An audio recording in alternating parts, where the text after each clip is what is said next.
Stephen Curry alis na nga rin ba sa Golden State? Klay Thompson sa Miami Heat babagsak? At 5 natitirang free agents? Sino kaya ang bagay sa Warriors? Mga ka-Dub Nation, biglang kumalat ang iba't ibang usap-usapan tungkol sa kinabukasan ni Stephen Curry.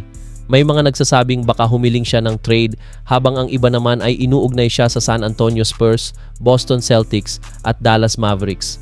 Pero gaano nga ba katotoo ang mga balitang ito?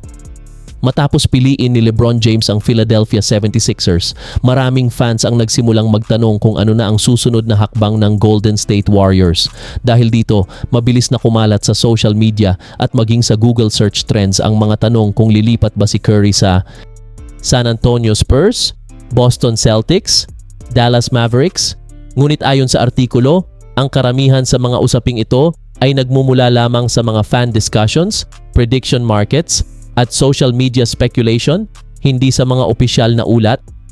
May trade talks na ba talaga? Sa ngayon, wala pa. Wala pang naiulat ang mga respetadong NBA insiders na may aktwal na trade negotiations na kinasasangkutan ni Stephen Curry.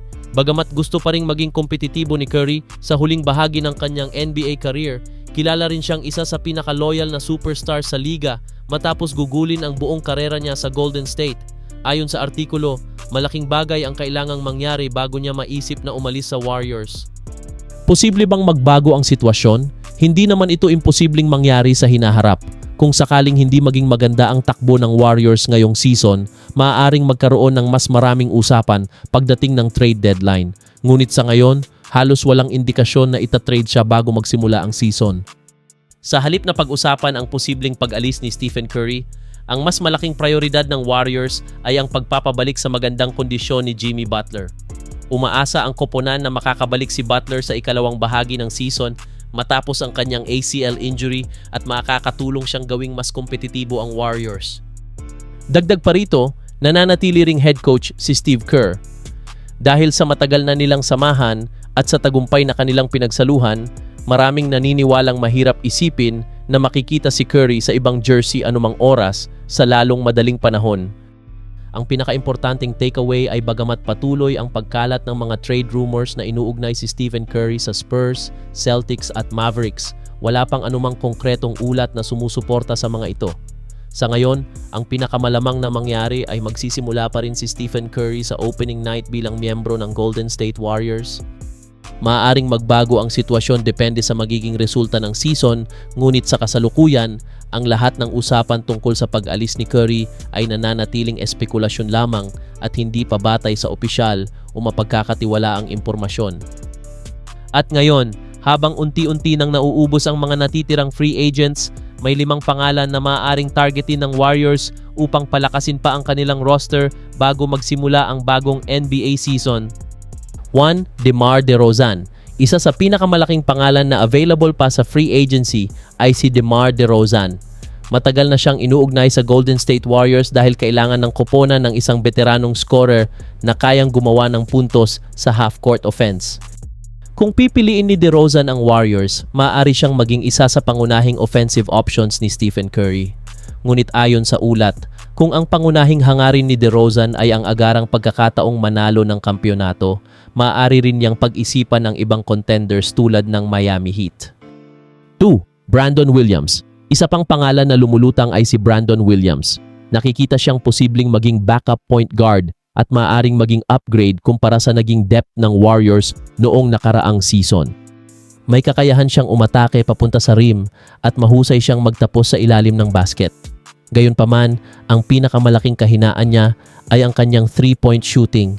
Kaya kung mapapabuti niya ito, maaari siyang maging isa sa mga pinakamagandang bargain ngayong free agency. 3. Bradley Beal. Kasama rin sa listahan ang dating All-Star na si Bradley Beal. Bagamat limitado lamang ang kanyang naging laro noong nakaraang season dahil sa hip injury, naniniwala ang ilan na kaya pa niyang bumalik sa dati niyang antas ng paglalaro.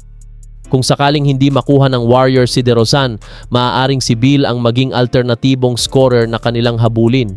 Siyempre, malaking tanong pa rin ang kanyang kalusugan at kung gaano siya kabilis makakabalik sa kanyang pinakamahusay na kondisyon.